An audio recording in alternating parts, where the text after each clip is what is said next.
Okay, so now we're going to move on to cross method, which in my opinion is the most useful method in factoring trinomials. Because when people actually need to factor a trinomial, no one would actually use the decomposition of the middle term because that method involves too many steps, too much factoring, okay? So this cross method is perhaps the most straightforward method to factor trinomials. However, the method is straightforward. It doesn't mean it's easy. This method, the hard part of this method is it requires a lot of practice, it requires a lot of mental math, and it requires a little bit of luck. So we'll see what that means. Actually, I'm not going to explain everything on the handout because I think the handout is overcomplicating this topic. Okay, the handout uses too many letters, M, N, S, R, and it expands the binomials and compare the coefficients, which is correct, but I don't think that's necessary. So I'll just cut to the chase and give you a few examples, and let's try to absorb this method in the examples. Okay, so let's look at the first example. Let me give you a good one. So 12x squared plus 25x plus 7. Okay, so if we were to use the decomposition of the middle term, then we need to write this trinomial as 12x squared plus mx plus nx plus 7. And then we know that m times n is equal to 12 times 7 and m plus n is equal to 25. And then we somehow find the correct combination of m, n, and plug in the numbers and write the trinomial in like in that form, and then we group terms and factor the common factors, etc. So that's too complicated. For cross method, this is what we're going to do. Okay, we try to find different combinations of this term and this term, and we cross multiply the factors, and hopefully the sum will be equal to this term. I repeat that, okay? So in cross method, we find different combinations of the factors of the first term. And then we find the different combinations of the factors for the third term. And then we cross multiply them. And hopefully the sum of the cross multiplication will be equal to the middle term. Let me show you how we can do that. Since I know the answer, I will give you the answer for this example so we can see how that goes. Okay. So for 12x squared, we can write 12x squared as 3x times 4x. So we write 3x and 4x here. Okay. We know that 7 can be written as 1 times 7. So we write 1 here and 7 here.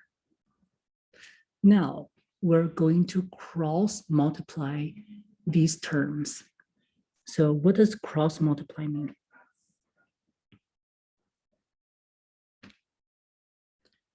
We multiply 1 by 4x. We multiply 7 by 3x, and then we add them together. 3x times 7 plus 4x times 1. This is equal to 21x plus 4x. 25x is the answer. And we can see that 25x here is equal to 25x here, which means we can write this trinomial as 3x plus 1 times 4x plus 7. Okay, so you must be wondering how we found the answer.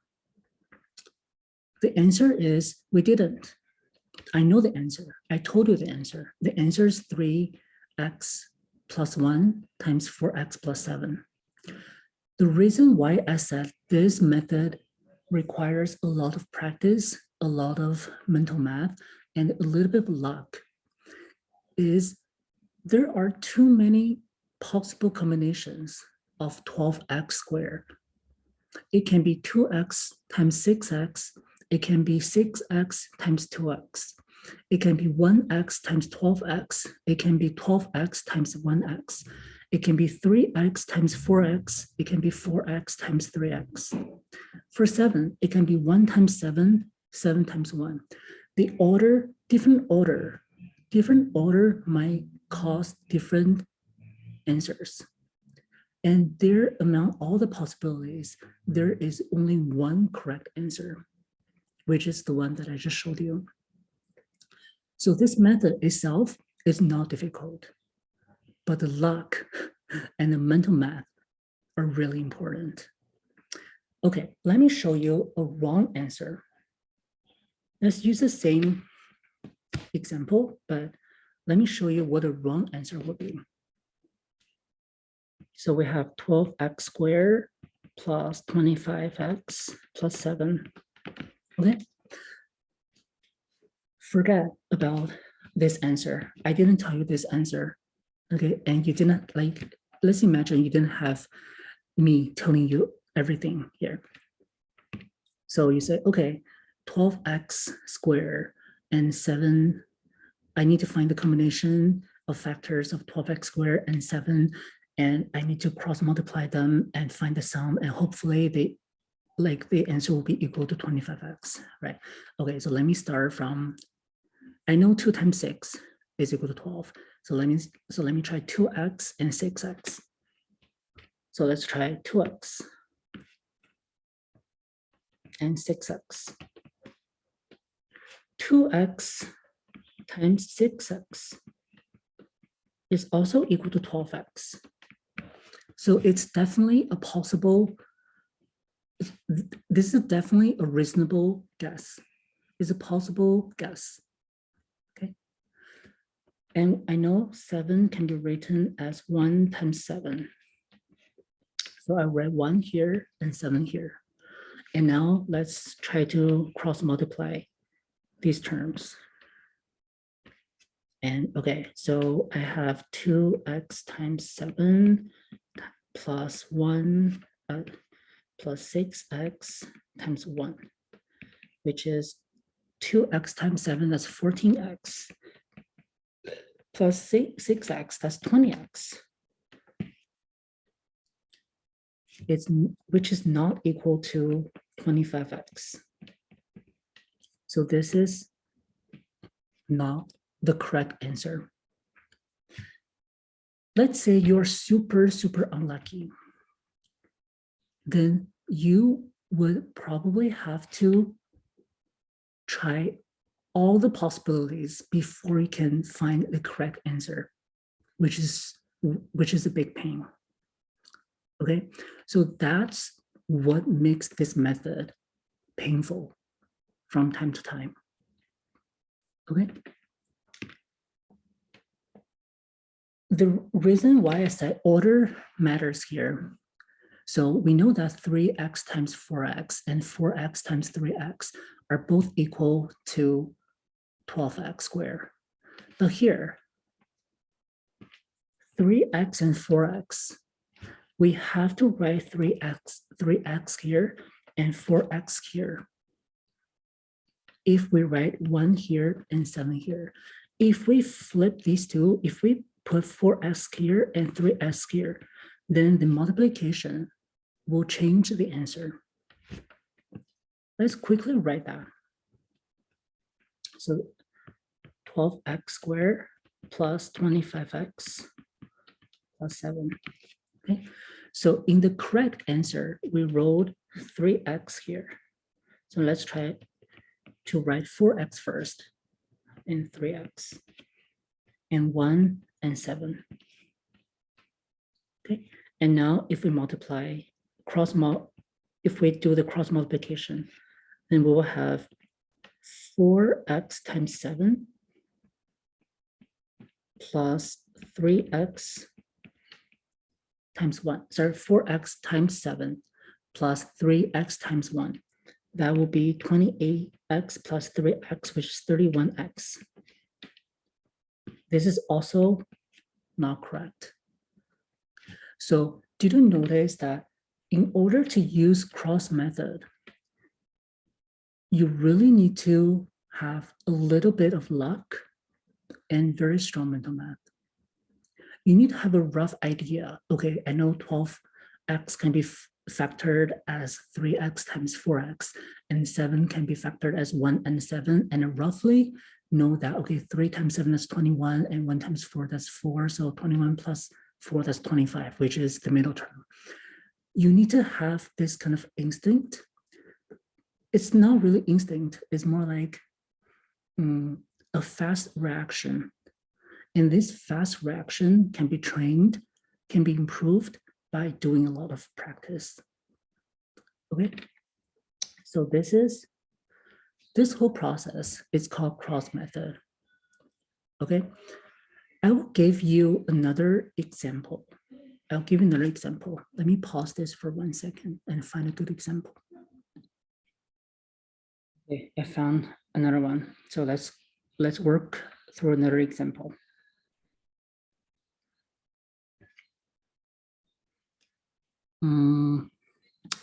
So the example is 6x squared plus x minus 12. Okay, so now we're dealing with 6x squared and minus 12. What kind of possible combinations do we have? So 6 can be factored as 2 times 3 or 1 times 6, right? And minus 12 can be factored as minus 1 times 12 or minus 3 times 4 or minus 4 times 3 or minus 2 times 6 or minus 6 times 2. So many combinations. Okay, so many combinations. So now we need to try different combinations and see if we're lucky to get the correct answer. How do we do that? Let's try to start from 6x squared first. I usually try 2x and 3x first. So 6x squared is equal to 2x times 3x. Okay, so whatever is here after the cross multiplication, the sum should be x. So let's try. Minus 12 can be written as either minus 3 times 4 or minus 4 times 3. So let's try 3 and 4. If I put minus sign here, then the cross multiplication will result in 2x times 4 plus 3x times minus 3. The answer will be minus x. It's very close to what we're looking for. It's very close to positive x, but this combination gave us minus x. So let's try to put the minus sign here. If we put minus sign on 4, then after the, let me rewrite this. After the cross multiplication, it will be 2x times minus 4 plus 3x times 3. That will be minus 8x plus 9x, which is positive x, which is the same as this middle term, which means this combination is what we're looking for this trinomial. And that means this trinomial can be written as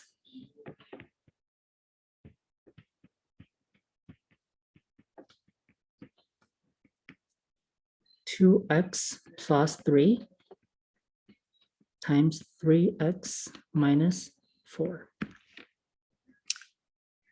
Let's verify this.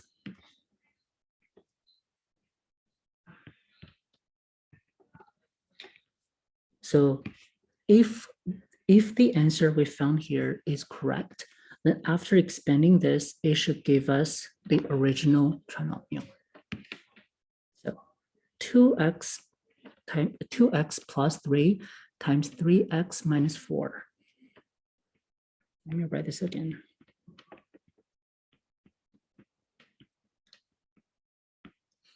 Distributive rule, 2x times 3x, that's 6x. 2x times minus 4, that's minus 8x. 3 times 3x, that's positive 9x. 3 times minus 4, that's minus 12. So organize this a little bit. Sorry, this is square.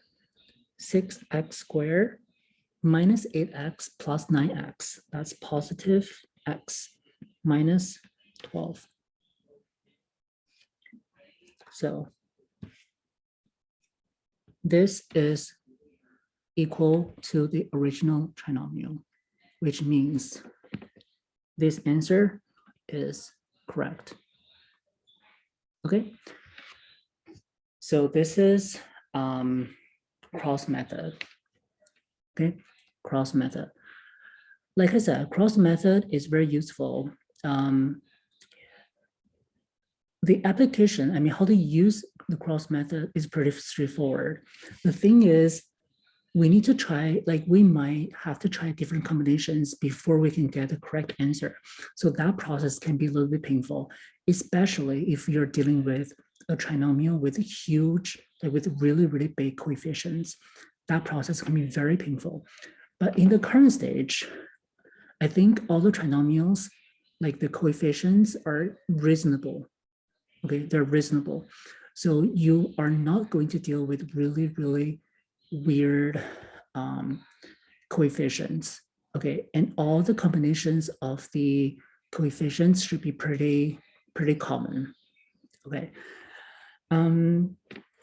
Yeah, so that's the end of this video. So far, I have done the review and I have given some examples of the first method, which is the composition of the middle term. And then I have covered the cross method. So in the next video, I'm going to go through a lot of examples, okay, step by step, and hopefully it can help you understand like everything that we need to understand well, okay?